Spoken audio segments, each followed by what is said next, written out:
বলি আমি বর্তমান এই চুয়াডাঙ্গা উপজেলার প্রত্যেকটি গ্রামে আমি গেছি।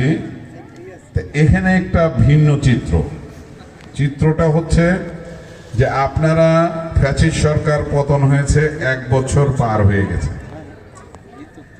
এই ফ্যাসিস্ট যারা ছিল আপনারা পাল্টাপাল্টি স্লোগান যে আপনারা দিচ্ছেন কিংবা দিতে চান কিংবা দেওয়ার চেষ্টা করেন সেটা কিন্তু আমি বুঝি।